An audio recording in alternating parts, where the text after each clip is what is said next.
My name is Justin Barrett. I want to welcome everyone who's here today. With us today we have two retired Supreme Court justices from the Kansas Supreme Court. We have Justice Carol Beier. She retired from the Kansas Supreme Court in September of 2020. She served on the Supreme Court for 17 years. Prior to that, she was a judge on the Kansas Court of Appeals for more than 3 years. She was the third woman to serve on the Kansas Supreme Court. She was up for retention and was retained by the voters 4 different times. She was appointed to the Supreme Court by former Governor Kathleen Sebelius and to the Court of Appeals by former Governor Bill Graves. We also have with us a retired Supreme Court Chief Justice, Lawton Nuss. Lawton Nuss served on the Kansas Supreme Court as the Chief Justice from August 1 of 2010 to December of 2019 when he retired. He was also on the Supreme Court for Kansas for approximately 8 years before that. Justice Nuss went to the University of Kansas, earning a Juris Doctorate in 1982. I wanted to tell you a little bit about the 6 justices on the Supreme Court who are going to be on the ballot in November. They are all native Kansans. They have different backgrounds, and I'm going to introduce them to you by seniority. The first is the Chief Justice now, Marla Lukert. She's originally from Goodland. Anybody know where Goodland, Kansas is? Very good, very good. She was a district court trial judge, and then she came to the Kansas Supreme Court in 2003, just 3 months after I was there. Next in seniority is Dan Biles. He's originally from El Dorado, and he was a lawyer who then came to the Supreme Court in 2009. Next in seniority is Caleb Stiegel. He's originally from Lawrence, Kansas. He was on the Kansas Court of Appeals and came to the Supreme Court in 2014. Next is Evelyn Wilson. She's a native of Smith Center, Kansas, if you know where Smith Center is, up near the Nebraska border. She was a trial judge, and then she came to the Supreme Court in 2020. Next is KJ Wall. He is from a place you I'm sure have heard of, Scott City, Kansas. He too came directly to the court after being a lawyer in 2020. And the 6th person on the ballot is Melissa Standridge. She is originally from Lawrence. She too had been on the Court of Appeals. She came to the Supreme Court in 2020, about 2 years ago. 3 of these people whose names I've just mentioned, Lukert, Biles, and Stiegel, were our colleagues on the Supreme Court. So we know them very well. We've worked with them on a daily basis for a number of years. The other 3 we know through our prior work, either because they were fellow judges with us, or we knew them when they were lawyers and we were lawyers, like Evelyn Wilson, KJ Wall. So that is your background on who those 6 people are on the ballot in November. I'll turn it over to my former colleague, but still good friend, Carol Beier. Carol. We're going to take turns talking to keep it a little more interesting to listen to. It's a pleasure to be here with you tonight. I want to thank you all for coming and caring about your courts and learning about your courts, and for coming to listen to us on a lovely evening like tonight. I like to start actually with a little story. So I'm going to tell the story. When I was a journalism student, I mentioned that I was a journalism graduate. And when I was a journalism student, I had a friend, a classmate, who worked on the newspaper, the University Daily Kansan, with me. And she was from small town Kansas, but she was kind of sophisticated in a way, I guess I would say, beyond her years. The rest of us not so sophisticated when compared to her. She played the cello in the university orchestra, and she knew things about classical music and high culture, I guess I would say, that I certainly didn't know at that age, and I don't think many of my classmates did. When we graduated, she got her first journalism job at Dance Magazine in New York City.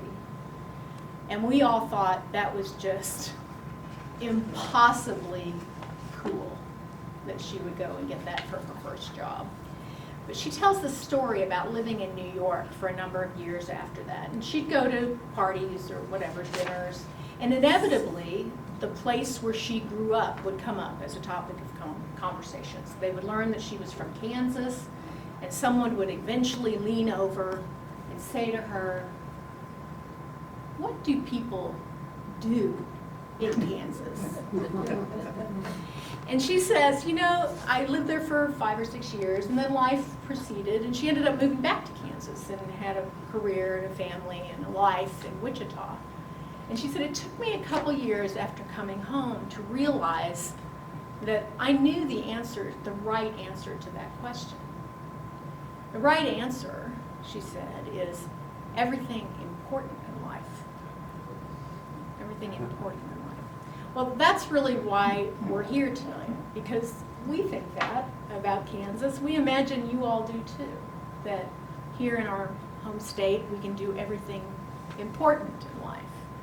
And that means that we, raise our families, we launch and grow our businesses, we join civic organizations and lead them, and we try as much as we can to have good government that enables all of those important things in life.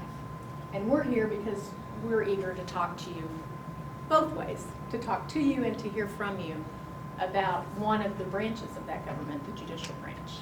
Kind of maybe the least known and maybe least understood of the 3 branches. So my colleague and friend Lawton has introduced you to the judges that you're going to see on your ballot in November. This is an unusual year. It's a historical anomaly. There's 7 Supreme Court justices total, and 6 of those 7 will be on your ballot this November. We've never had, as far as we know, Lawton knows a lot of history, and as far as the 2 of us know, that has never happened in Kansas, where we've had 6 of the 7 on the ballot. In addition, we will have 7 of the 14 Kansas Court of Appeals judges on the ballot as well. So this is an interesting environment for us all, to have that many appellate judges, both from the Court of Appeals and from the Kansas Supreme Court, on the ballot at one time. So just a few words, maybe kind of a little introductory baseline about the structure of our judicial branch.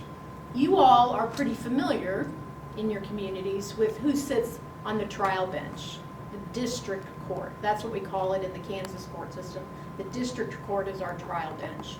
And those are the folks that, if you watch television and movies, they're generally the ones you would see. The trial judges, the people who preside over jury trials and hearings, where people are in the courtroom, clients are there, witnesses are on the stand.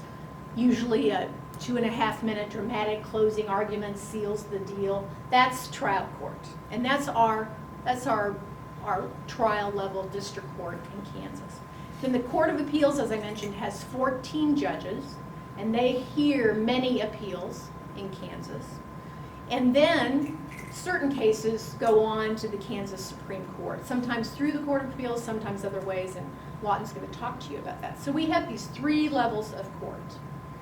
And all of those 3 levels have different ways for the judges to be selected to serve. And I think maybe it's good to have a basic understanding also of how that works in Kansas. So for our district courts, we have a mixture. We have 31 judicial districts in Kansas, 105 counties divided into 31 judicial districts. They are about evenly split on the method of selection for judges. About half of those districts have regular, what you would recognize from all the other elections that you participate in, regular partisan elections for the judges. There usually be opponents, have declared parties. The election has all the trappings of a regular partisan election. That's about half of those district courts. The other half have a local nominating commission and what we call the Missouri Plan originally, sorry about that, but that is the name of it, or merit selection. So that nominating commission accepts submissions from interested people. They vet those candidates. They look through all their references. They research their history, they interview the candidates, and then they send names to the governor for appointment. So the district court's about evenly divided on those two selection methods. The Court of Appeals has a different method. The Court of Appeals is created by statute, which means it's a creature of the legislature. And a few years ago, when I went on the Court of Appeals, it used a merit selection process. But now it uses something that's very much like, although not identical to, the federal judicial selection model. So the way the Court of Appeals works, and this was a change in the statute, and it now has just gubernatorial appointment. The governor selects a person by whatever method the governor chooses. The sitting governor can choose to use people to vet candidates or do it another way, select whoever that person chooses. So the governor chooses the candidate, and then the Senate must confirm the appointment, which we're familiar with from what we see with the U.S. Supreme Court and the coverage of selection of U.S. Supreme Court justices. What's different in Kansas is that the appointments are not lifetime. In both the district court and in the Court of Appeals, terms are 4 years long. So that's the term you can expect if you are a member of one of those courts. And then you must sit, if you were a merit selection person, for a retention election, which is just yes or no by the voters. And if you were in a partisan election district, it's possible you may have an opponent, or you may not. So you have a regular partisan election. And finally, the Kansas Supreme Court is a constitutional court. So it's provided for in the Kansas Constitution, as is its selection method. And that selection method is back to that kind of Missouri Plan merit selection model. There are 9 members of the Supreme Court Nominating Commission, 5 lawyers and 4 people who are not lawyers. The way those people are selected is that every year one congressional district gets a member on the nominating commission. So over a period of 4 years, one lay person in a congressional district is selected by the governor, and the lawyers, the people admitted to practice law in that congressional district, vote for the lawyer member. And that happens in each congressional district in succeeding years. So in order for any governor to select all of the lay members on the Supreme Court Nominating Commission, it takes 4 years. And it takes 4 years for all of the congressional districts to have voted, all the lawyers in those congressional districts to have voted. And then there's that last lawyer, the 5th one I mentioned. And that lawyer is the chair of the nominating commission, and that person is selected statewide by the other members of the bar. And when I say the bar, I mean the entire bar admitted to practice, not the bar association. That's a common misconception. So that nominating commission, as I described for the district court, accepts applications from those who are interested in serving. Some of those applications, I think Justice Standridge told me recently that her submission to the Kansas Supreme Court Nominating Commission when she was a candidate for the bench this last time when she moved from the Court of Appeals to the Kansas Supreme Court was over 100 pages long. So it's not a conventional job application. They're pretty lengthy and pretty detailed. So the Nominating Commission evaluates those applications, interviews all of the candidates, those are open meetings that anyone can attend, then deliberates and chooses 3 names to send to the governor, and the governor appoints. So that's how your judges at both the local level and at the two appellate levels, that's how they reach the bench. And those elections are either partisan elections, if you're in a district that has partisan elections, or we have these retention elections. And what that looks like is when you go into the voting booth, it will say, just to use an example, the chief mentioned that our current Chief Justice is Marla J. Lukert. It will say, should or shall Marla J. Lukert remain in office or be retained in office? And you can vote yes or no. And in order to be retained, every justice and every judge on the Court of Appeals and any district judge in a merit selection district must receive 50% plus 1 vote on the day of the election in order to be retained.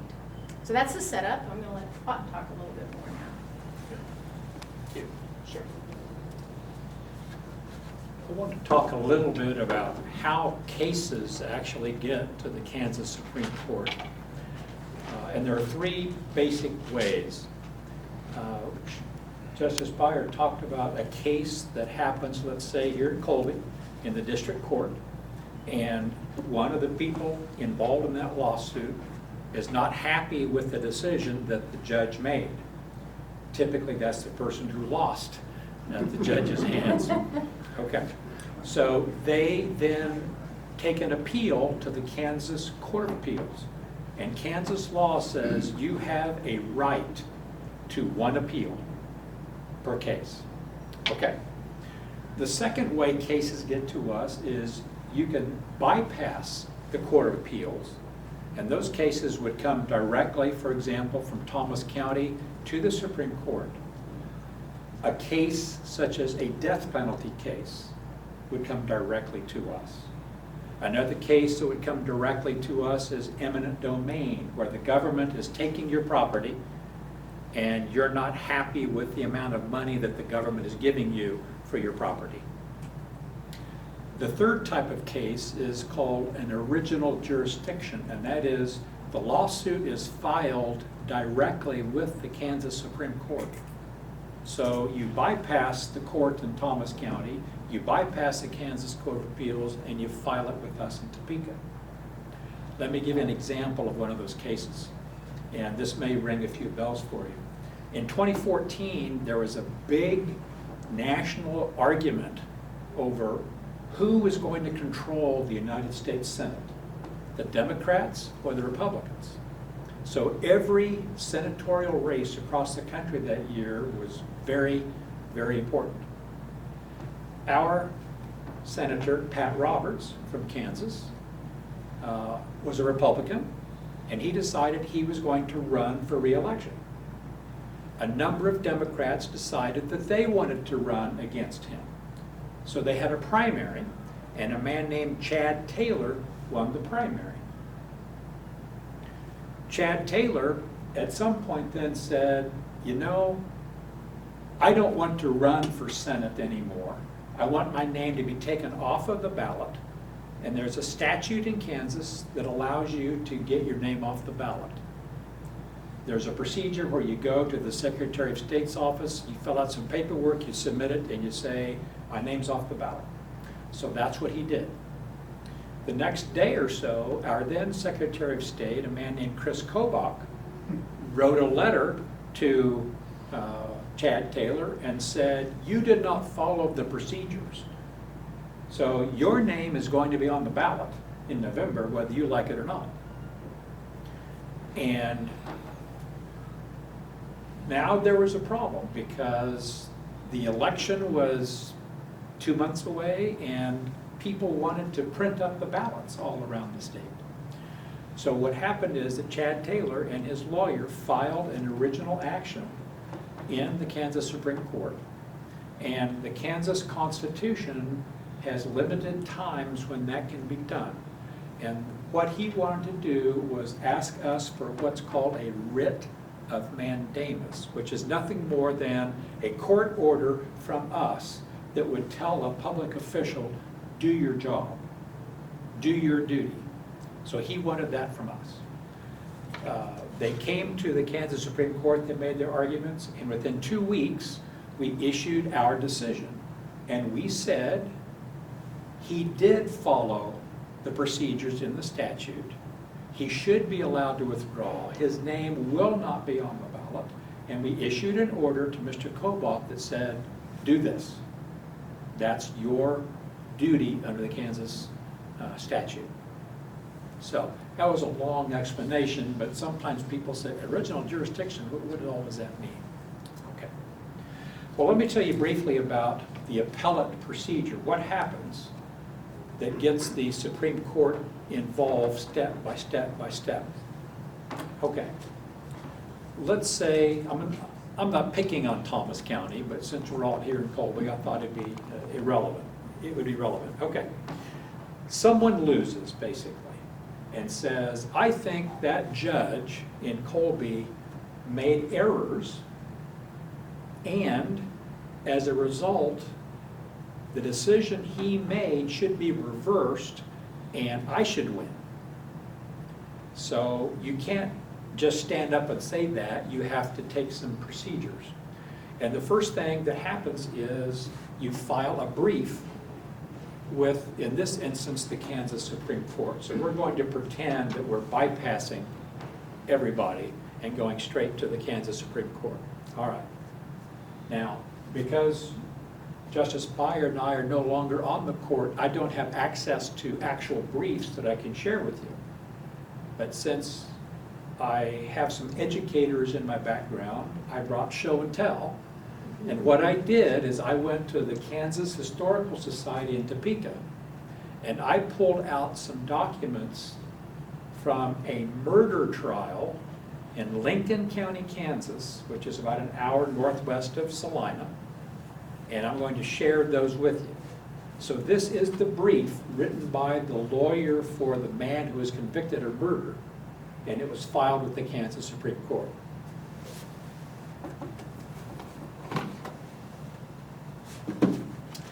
And although I'm going to hand these around, I do want these back. And I'm gonna have an armed guard at the door, stopping people when you leave. Okay. This is the brief that was written by his lawyer. This man's name is Patrick Cleary, the defendant, and this is the brief that he wrote.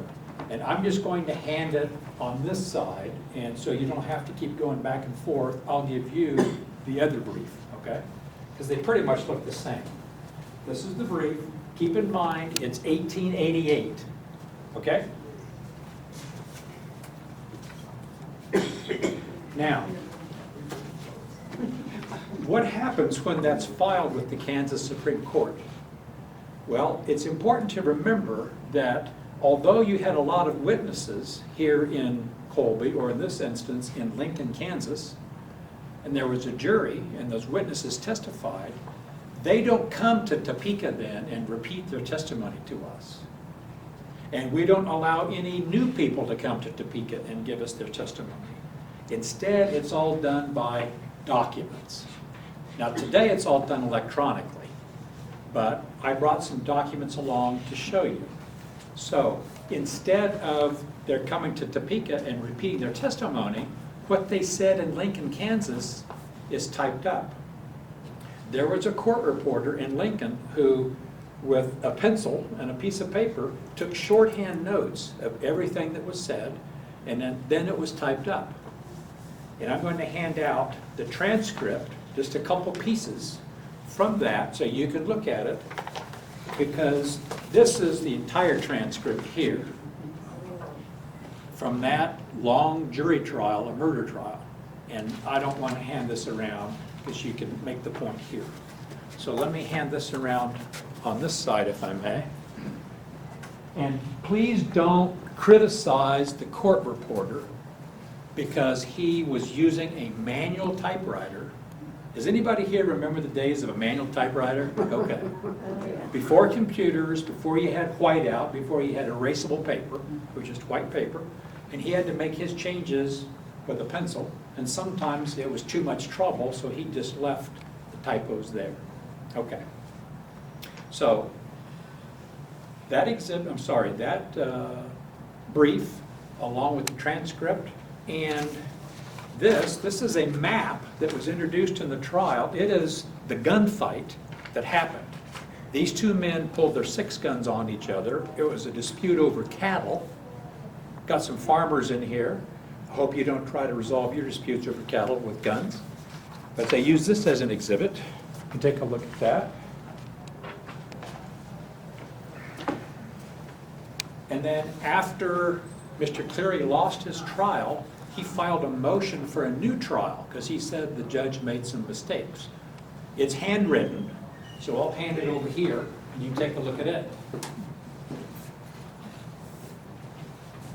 Okay, so all that comes to Topeka, to the Supreme Court, and then the prosecutor gets his chance to have his say, and he will say, no, the judge did not make any errors, but if he did, they were minor errors.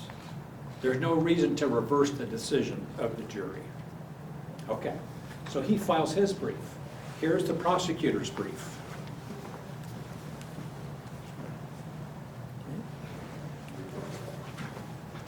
As I said, all of that will come to the Supreme Court in Topeka, and the justices, by using their law clerks, will read all the briefs. They will go through these transcripts to make sure that if a lawyer makes some point in his or her brief, that we can check to see if he or she's being accurate and not trying to put one over on us. Okay. So those exhibits come in, the response brief came in, then there's a third brief that comes from Mr. Cleary's lawyer. It's called a reply brief. So all that comes to us. So let's say it's now come to us, we've read all this stuff, now what? Well, the lawyers get a chance to come to our courtroom in Topeka and argue their case. They will tell us in some detail what was in their brief and why they should win. So the person appealing the decision gets 15 minutes to make his or her case, then sit down, and then the opposing party, their lawyer, gets up and responds for 15 minutes. And then sometimes the person who spoke first has reserved some of his time, and so he can speak for an additional 2 or 3 minutes. But a total of 15 minutes usually in 15 minutes. Okay. Now, here's the fascinating part. If you're ever having trouble sleeping, you can go online and you can watch these arguments, because since 2011, all those arguments have been live streamed on the computer. And if you're busy that time and you want to see it later, it's all archived. It's recorded, it's stored, so you can go back to 2011 and see all those cases if you're so inclined. Okay, so it's all there. Now, the arguments are over. What happens after that? Well, we hear 3 more cases that morning, and then we are done for the day on oral arguments, and the 7 justices go back to their conference room and they talk about the case. And it's a very vigorous discussion at times, and what we're trying to do is nail down what is the right decision to make here on all of these issues that these lawyers have made. And as I said, it can be sometimes a very lively discussion, and when we had the oral arguments, the justices would ask the lawyers questions to clarify what they said, or to say, well, wait a minute, 5 minutes ago you said this, and now you're saying that. Or that's not what you said in your brief. Can you explain the discrepancy here? And it's all designed to try to get the right decision for how this case comes out. So, we make our decisions based on the law and also the facts of this particular case. And it's important to emphasize, I think Justice Beier will talk about it too, is that we don't just say, well, I don't care what the law says. I personally think the case should come out this way, because I liked the suit that guy was wearing. That's a ridiculous example, but we have to follow what the law requires us to do. So that time, as I said, that sometimes means that we have a very spirited debate, and ultimately the Chief Justice says it's time to take a vote. How is this case going to come out? Well, most often it turns out to be a unanimous decision. All 7 of us say we agree this is how the case should come out. We're either going to affirm the conviction, or we're going to reverse it, or we're going to reverse it and send it back to the trial court and tell them they can do it again. Okay. Sometimes, and I'm going to pick on Justice Beier, sometimes someone like her will say, well, I don't agree with everything here. I don't reach the same conclusion that you do, and I'm going to write a dissent. I'm going to write separately and say, this is why I think the case should come out this other way. And so if I'm in the majority, if I'm one of the 6, I will write up the decision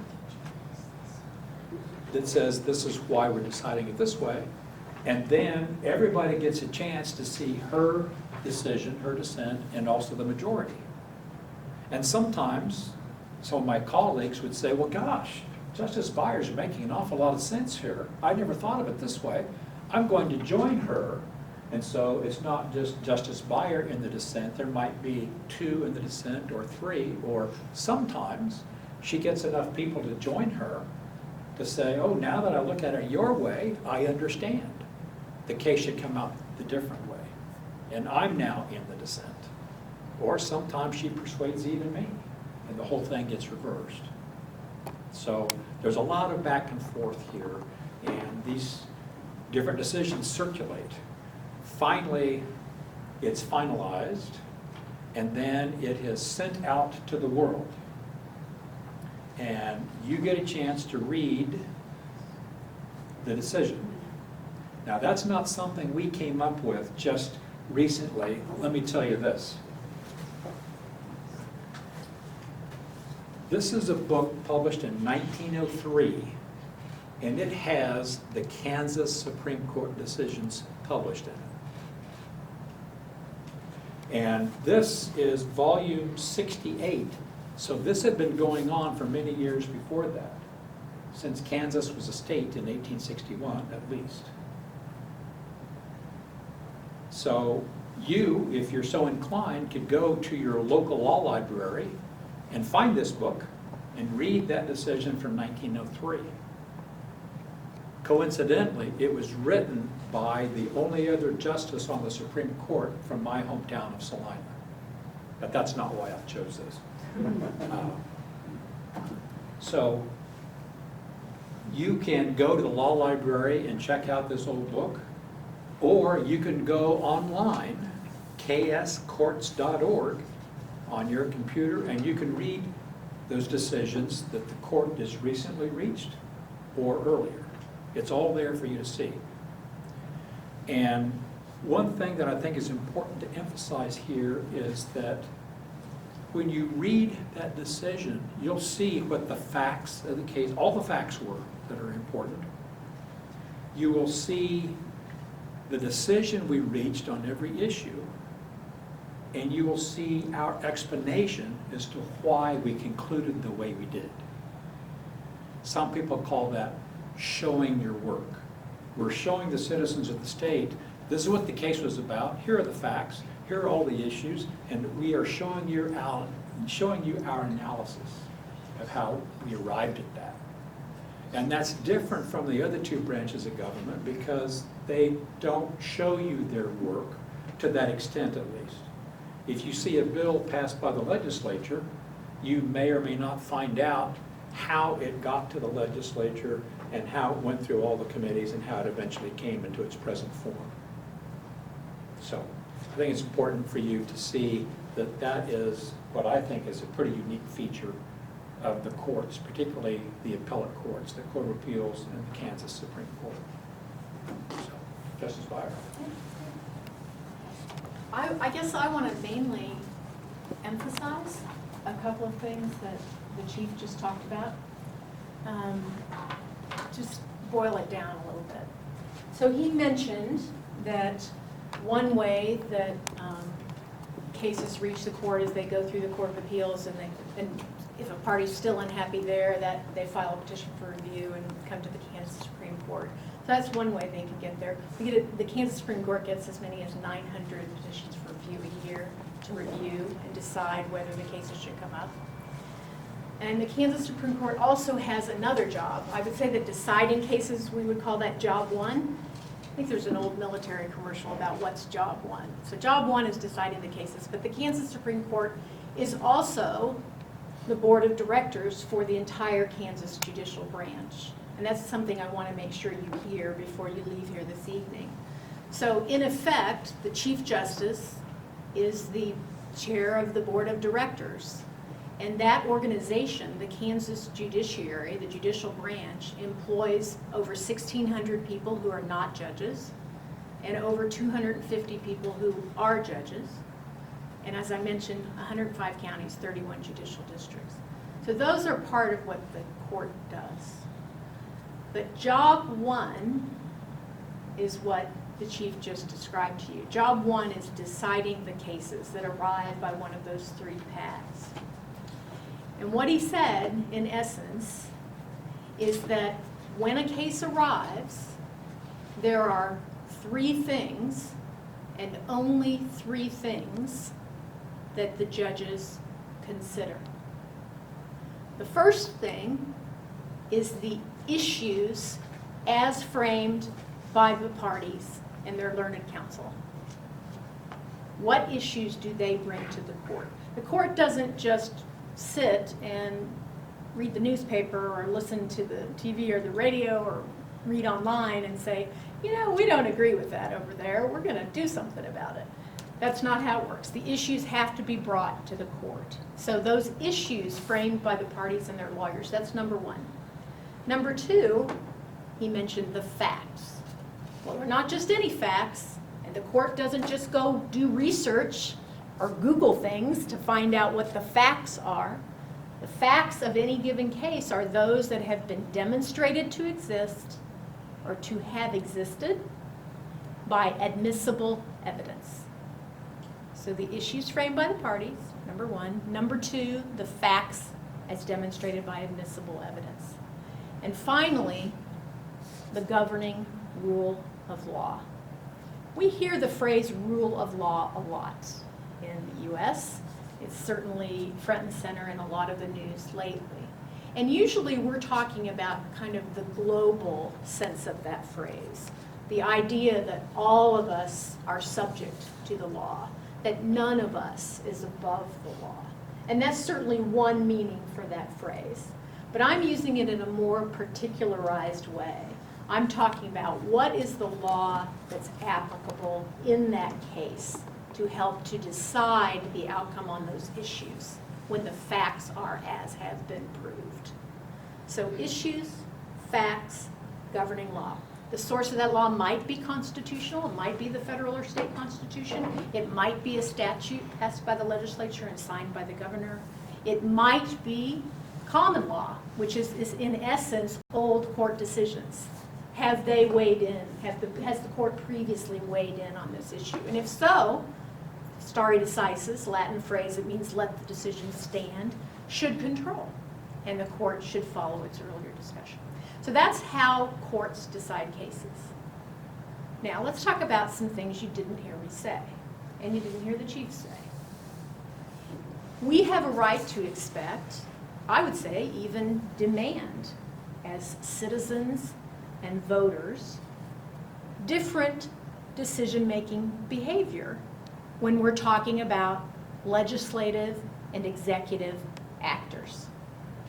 When we elect people to serve in the legislative branch, or when we elect people to serve as executives, we have a right to expect that those people will consider public opinion, constituent desires, preferences of voters.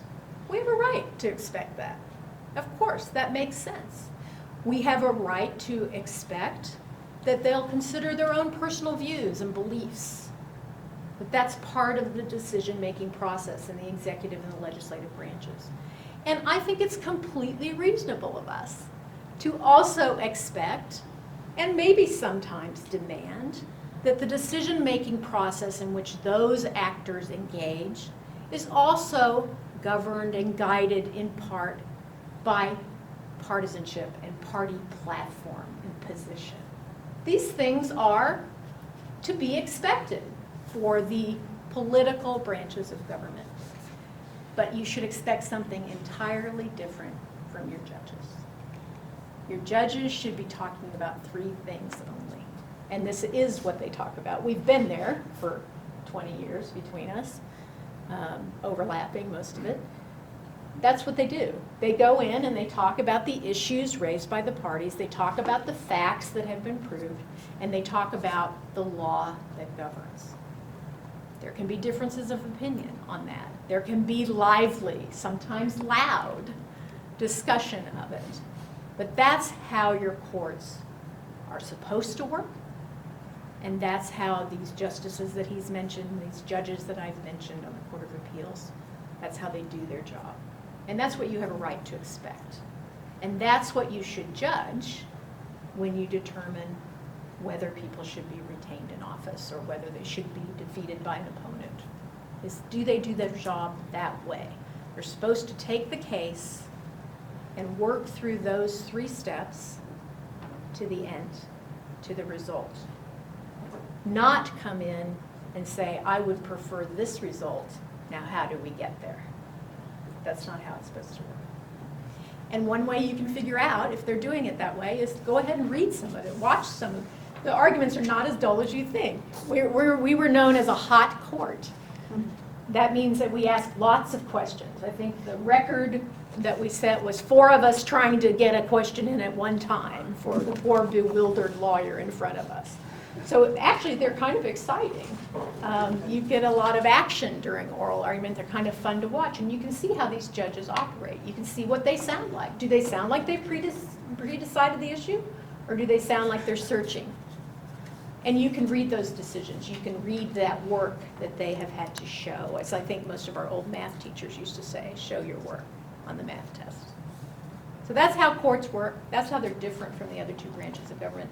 And those differences, that difference by design, is part of what should guide you as you decide who should sit on the bench.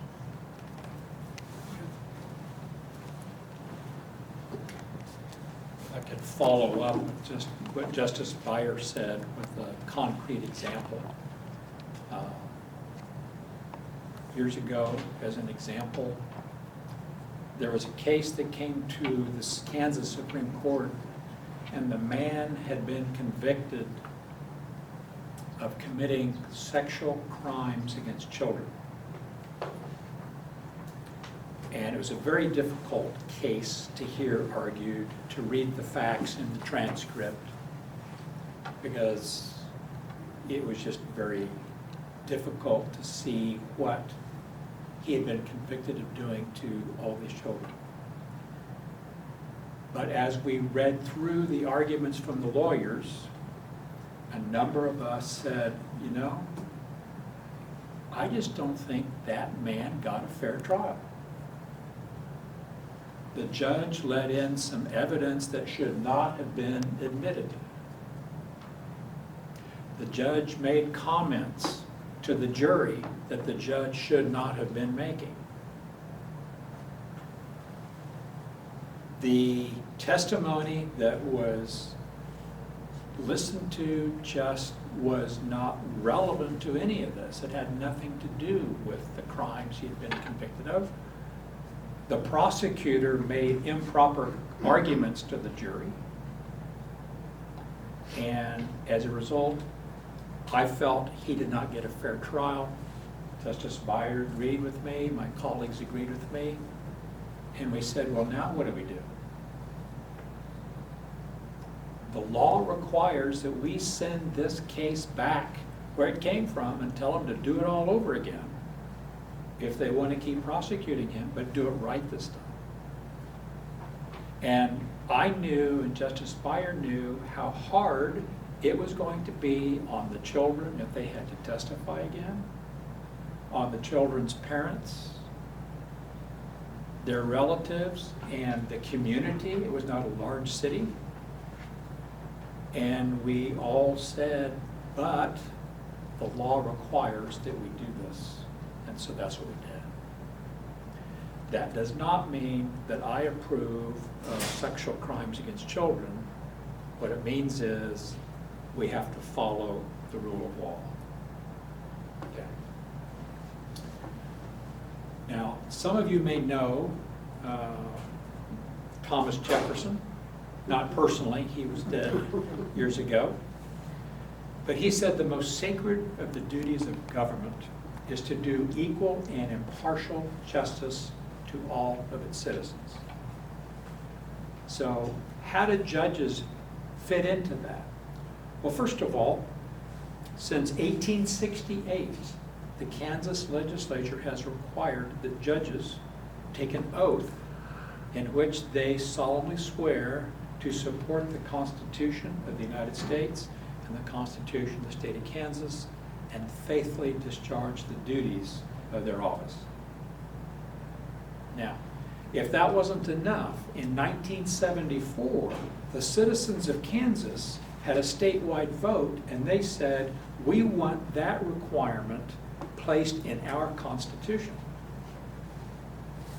The Kansas Constitution is published in this book along with some others, the U.S. Constitution. And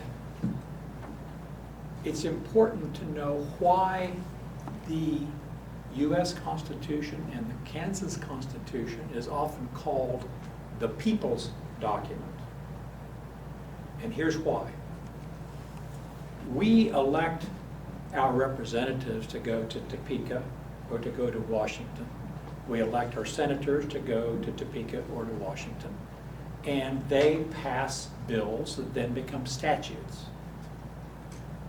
But some things are so important that we don't entrust that to the legislatures. It requires a statewide vote by all the people in Kansas who are entitled to vote. That's how we got our Constitution in 1859. All the people who could vote in the Kansas Territory, a majority of them said, we want this Constitution. And every time since then that the Constitution has been amended, the legislature can't do that. They can set it up for you to have a vote, but the ultimate decision is up to you. And you saw that happening this past August in the primary election, which there was a proposed amendment to the Constitution. And everybody here who is a registered voter was entitled to go say yes or no on that amendment. Okay. So since 1859, that has been the requirement that the people, not the elected representatives, make that decision. A second thing that's important to remember about judges is that, as Justice Beier said, they must be impartial. And it's not just a suggestion that she and I came up with. There is something called a Code of Judicial Conduct. And Canon 2 of that code says, and I'm going to read it because I don't want to misstate it, quote, a judge shall perform the duties of judicial office impartially, competently, and diligently, unquote. And if that isn't enough, Rule 2.2 that goes along with this Canon 2 says this: a judge shall uphold and apply the law, and shall perform all duties of judicial office fairly and impartially. And in this code, shall means must. It means must. The code also goes on to say, if you violate some provisions of this code of conduct, you can be disciplined for that. So it is an absolute requirement for judges to be impartial, to follow the law, to uphold the law, to be fair. And I'm not aware of other positions in Kansas that require a code of conduct like that. But let's face it, that's what makes judges unique. Okay. I might also just double back, if I may, to this oath that I've talked about that judges have to take to support the constitutions of the United States and Kansas. Well, let me say that every state official, again, under the Kansas Constitution, is required to take that oath. And I know this because I would swear in the entire Kansas Senate, and I would swear in the entire House of Representatives when they were elected to office. And I recited that oath to them over and over again, 10 at a time. But, to be honest, judges are the ones who deal with the Constitution that they've sworn to support on a very regular basis. For example, this Constitution says that you have a right to effective assistance of counsel if you are charged with a crime. That's in the Constitution, and the judge deals with that. You are entitled to a trial by an impartial jury, and you're entitled to a trial in public, and you're entitled to have the trial in the jurisdiction where you allegedly committed the crime, instead of they're grabbing you from Colby and taking you to Kansas City, Kansas to try the case. You're entitled to be free from unreasonable searches and seizures. You're entitled not to have confessions coerced or forced from you. The list goes on and on. These are things that judges deal with all the time. And we have somebody who specializes in criminal defense with us tonight, and he can tell you that's what the judges are doing when he's appearing in front of them. They're dealing with the Constitution on a regular basis. So, one thing I will mention, in addition to the judges taking their oath and also being subject to these canons of ethics to be fair and impartial, our justices and the Court of Appeals judges are doing their jobs consistent with how the people of Kansas set up their government in 1859. 3 branches of government, each having its own obligations and powers. It was by design to separate the powers and have a balance of power so that nobody took over the entire government. So this Constitution was roughly based on the United States Constitution. And for you historians in the audience, you know that the Constitutional Convention in the 1780s that our founders came up with, they had a Constitution that they then had to submit to the 13 states and get enough of them to agree to it so we could have a Constitution. In order to try to persuade people and explain what had gone on in that convention, Alexander Hamilton, he did more than just appear in the musical on Broadway, for example. He later was Secretary of Treasury. James Madison, who later became president, and a man named John Jay, who later became a justice on the U.S. Supreme Court, wrote a series of articles called The Federalist. And what they're trying to do is to persuade all these states that this Constitution was a good thing to do. And this is how much they put together over a short period of time. But there's an Article 78 that Alexander Hamilton wrote where he talks about what the judges do. And it is distinct, as I said, from what the other 2 branches do. And in 1903, the Kansas Supreme Court repeated a lot of what Hamilton said in their decision because they wanted the people of Kansas to know that they weren't just acting arbitrarily or however they felt one day. They were bound by the rule of law. Hamilton wrote in the 1780s, the U.S. Supreme Court in an 1803 decision basically said the same thing that Hamilton had, and both of them were then written up in 1903 by the Kansas Supreme Court. And that is still how the justices operate on the separation of powers. So, I think that concludes what I had to say, unless you had anything further. The only thing I would mention is just, we kept you plenty long and we want to take your questions or hear your comments. But I do want to mention that we do support our colleagues. We support the 3 colleagues we served with. We support the 3 who are newer to the court because they've replaced Chief Justice Nuss and myself and our colleague Lee Johnson from Caldwell. These are people we know and have watched work and feel confident in, and think you should feel likewise. So we are supporting retention of our 6 justices and our 7 Court of Appeals judges. They're well qualified, they're hardworking, they're loyal to their oath, and they know that good government that they're part of supports us in doing all those important things in life. I did bring a few brochures, just to let you know about an organization that's formed to support them. And so if you're curious, you can pick one up. Yeah. If I could just add one specific example to what my colleague was saying.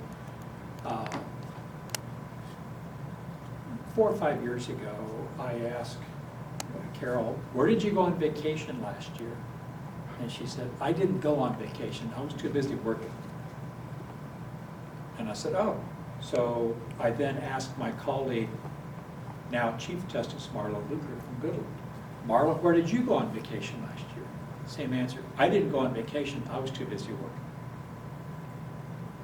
And they said, well, Lawton, where did you go? And I said, I didn't go either. So we matched notes besides that, and we determined that we averaged working 70 hours a week for that year. And I don't say that because I want you to give me a standing ovation. I just want to let you know that it's not a job where you go into the office at 9 o'clock and leave at 4 or 5 days a week. It's nights, it's weekends, it's all day, it's no vacation some years, because we're all trying to get to the right answer. And what I tell people who come to me wanting to be my research attorneys is, I don't care how well you did in law school. If you're not willing to come in here and put in the amount of time that it takes to get the right answer, then tell me now and I won't bother trying to hire you. Because once it's published in these books and our names are on each decision, this was a justice named Russo Angelus Birch from Salina. I can tell you that today. He wrote this for the court. Justice Beier puts her name on decisions for the court. I did the same thing. It goes out to the world online, and we want to make darn sure we're making the best decision we can, and it's the right decision. So, let me change the subject just slightly, if I may. I saw some people were still circulating some of those exhibits. If anybody wants to know the ins and outs of that murder trial, I've got one copy of an article I wrote about it. You're free to take this with you. And I don't know whether you have a wrestling match to see who gets to take it home or not. But it's a fascinating story because this man was convicted. The Supreme Court reversed it, sent it back for another trial. It was a hung jury on the retrial. The jury foreman was the holdout who said he should be acquitted. They thought that the jury foreman had been bribed. So the citizens of Lincoln County lynched this guy, 1889 at the retrial. So that's Lincoln County. And since we're here in northwest Kansas, I'm not selling these, by the way, I'm just handing them out. If anybody knows of a matter called the Dewey-Berry matter, okay. This is an article I wrote years ago about that feud up in Cheyenne County. And I will leave that here, but please, not the same person get both articles, okay? I will donate this to the cause. And I came out to the courthouse in Goodland and looked through transcripts like this when that case was tried. And in case you thought only Lincoln County had the criminal problems in Kansas, I want to let you know that Cheyenne County did too. Okay. Thank you all for having us. Yes, thank you. Thank you. Yeah. Is there a concern then, before the election, the general election, that the judges may be arbitrarily voted out? Well, this is what I would say. This is what we know. There are people who have been quoted in the paper saying that they intend to campaign against retention. One of those folks is our former Governor Brownback, who said the next step is to sweep these judges out and replace them. That's one reason I emphasize so strongly what judges are permitted to consider and what good judges do consider. because they're not supposed to be tools of anyone's policy preferences. Policy preferences are in the legislature. That's where they get argued out, and in the executive branch.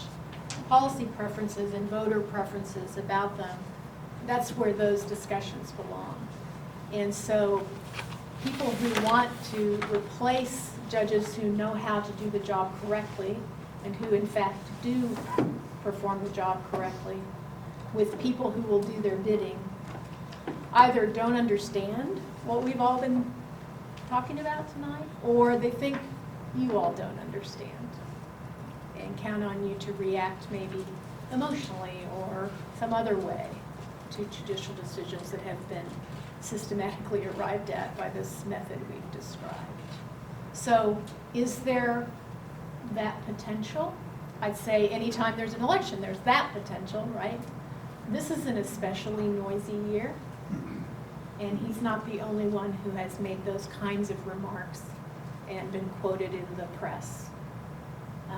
We also have seen something called a push poll. You all know what I mean when I say a push poll? Well, normally if you say I'm going to poll, if I'm going to conduct a poll, you're interested in finding out what the people you're asking the questions think about what you're asking. You know, you're genuinely curious about what they think. A push poll is a political tool, and what it does is it masquerades as a poll. It asks questions, but what it really is, I'm looking over here at our introducer tonight who practices criminal law.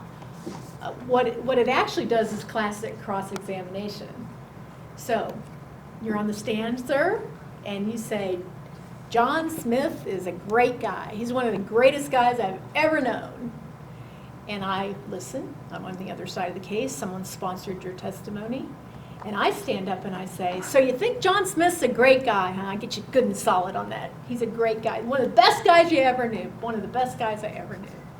And then I say, well, if I told you this about Mr. Smith, that might change your mind. Oh yeah, well that might be. And how about if I told you this about, that was classic cross-examination to undercut that original testimony. Well, that's what a push poll does. It says, what if I told you this about your Kansas Supreme Court, or this about your Kansas Supreme Court? And we've seen this poll. We don't know who sponsored it, but it went into a bunch of email inboxes a couple of weeks ago, and it was clearly designed. It was not particularly tethered to the truth, and it was designed to have people who responded to it or who even read it leave the exercise voting no against the justices. So someone's out there doing something, and we don't want people to be misinformed about their courts. Any other questions or comments? Yes. You said that 6 of them were going to be put on the ballot? That's correct.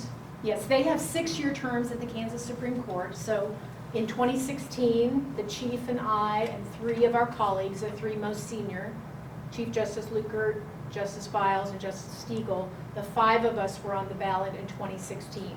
Those terms are expiring. They'll expire in mid-January, so they're on the ballot. And then the 3 people who replaced the chief and myself and Justice Johnson are also on the ballot, because the further provision of the law requires that once a person is seated on the court, that person must sit for retention in the first general election after they have served for 1 year. So we have, like I said, this historical anomaly where we have 3 senior members of the court and then these 3 newer members of the court who also must sit 6 of the 7, which would be quite revolutionary, frankly, if they're not retained. Yeah. So why did you guys leave? Well, it was time for us for various reasons. There actually is a mandatory retirement age for the Kansas Supreme Court. You may complete the term in which you turn 75. Despite our appearance, we're not quite there yet. But I had a husband who'd been retired for nearly a dozen years and grown children who rudely moved all across the country to go visit and took my grandchildren. So I retired mainly for personal reasons. reasons, and I don't know about the chief, he can tell you. I might mention, one of the reasons that I'll mention, and not the others, is that in 2016, I became very interested in what are called veterans. Speak up a little. Yes, veterans treatment courts. So a military veteran who has gotten in trouble with the criminal justice system, instead of putting him or her in jail and then prison, what these courts try to do is rehabilitate them through very intense supervision by the judge, with the prosecutor, with the defense lawyer, with a probation officer, with another veteran who serves as a mentor to them. And the whole idea is to try to save their life, return them to being contributing members of society and of their own family, let's face it. And it's a win-win situation if it happens. And as time went on, I became more and more interested in that. And I thought, I'm spending 80% of my time as a Chief Justice on administrative matters as it is, 70 hours a week. I don't have any more time that I can devote to these veterans treatment courts while I'm still Chief Justice.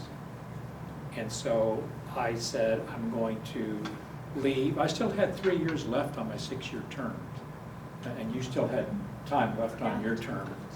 And I just said, that's what I want to do. It does not appear in the Wikipedia page on me, but I'm the chairman of the board of an organization called Veterans Court Coalition.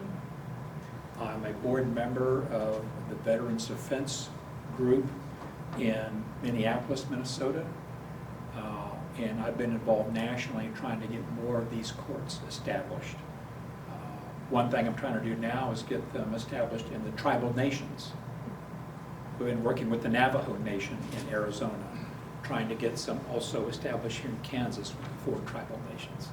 And I just thought, since I'm a military veteran, 4 years in the Marine Corps, my son is a veteran, my dad was a veteran, all my uncles are veterans, I thought that's something that I want to do. And I thought that I was leaving the court in good hands, and I still believe that. I believe that Chief Justice Marla Lukert is doing a great job, and we have great colleagues on the court that we served with, and then as I mentioned earlier, we know the others personally for the last 15 years through a variety of reasons.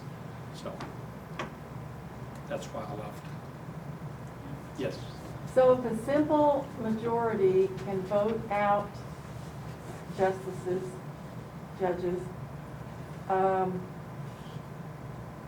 it seems to me like it would be extremely rare to do anyway, because usually you vote yes, yes, yes, yes, because you don't know these names or whatever. But if there's a concerted effort to get them out, is this a real fear, a concern? It hasn't, No, if go I ahead. may. One thing that people who know of it, I mean, one of our main messages here is judges aren't politicians. It's probably pretty obvious from talking to us for a little while. We're not very good politicians, but we're not intended to be. One thing that people who know about politics say about judicial retention races is that they are low information contests. And what that means is that people tend to not have a great deal of information. And if they just get a little, that's where they go. They vote no, they get a little? Yes, so this is the fear. If someone's out there making a concerted effort to undermine confidence, then it may be that people who haven't had the advantage of all of your education on these topics, or your interest, or you're seeking out more information, might go in and be swayed by pretty small amount of information. So that's one of the reasons that we're concerned. So then it is also up to the governor in some cases, but the other avenues to replace them if they got voted out? Yes, if people leave the bench, then that system that I talked about is what kicks in, and whoever's in the governor's chair would then have a nominating commission that recommended 3 names and choose. Yeah, that's what. Basically, that's what's prompted our politician today that's recommending putting all them guys out, all those justices out, is because the no vote didn't satisfy him. and the court approved of the no vote. Well, the court decided a case that caused legislators to put an amendment on the ballot. This is all exactly how the system's supposed to work. This, you know, when we talk about checks and balances, the ultimate balance is with the people, and that's what happened. And he's unhappy with this, what the court did, so he wants, That's what Governor Brownback suggested in the article that I read. you can do without Brownback or football, either one. If I could follow up on that point, and we'll come back to your question. For those people who think, oh, this is never going to happen, if you look back at Iowa in the year 2010, there were 3 justices on the Iowa Supreme Court, including their Chief Justice, who were on the retention ballot, and they got voted out of office primarily because of one court decision that had been rendered. So that was a wake-up call for a lot of people across the country. And just because you may not have heard anything yet as an effort to vote these justices out, I'll look at a historic example. I don't know if you wanted me to mention this or not. Whatever you but want. Yeah, go ahead. in 2014, as Justice Beier said, there were 2 of our colleagues who were on the retention ballot, Eric Rosen and Lee Johnson, and they never heard anything about any effort to have them voted out of office. And they thought it's going to be quiet. People will look at the decisions that we have written, like Justice Birch, and they will make their decision based on how well they think we are doing. If we're supporting our oath, if we're trying to be fair and impartial, as the canons of code of conduct require. And one of them told me he was watching the World Series in late October 2014.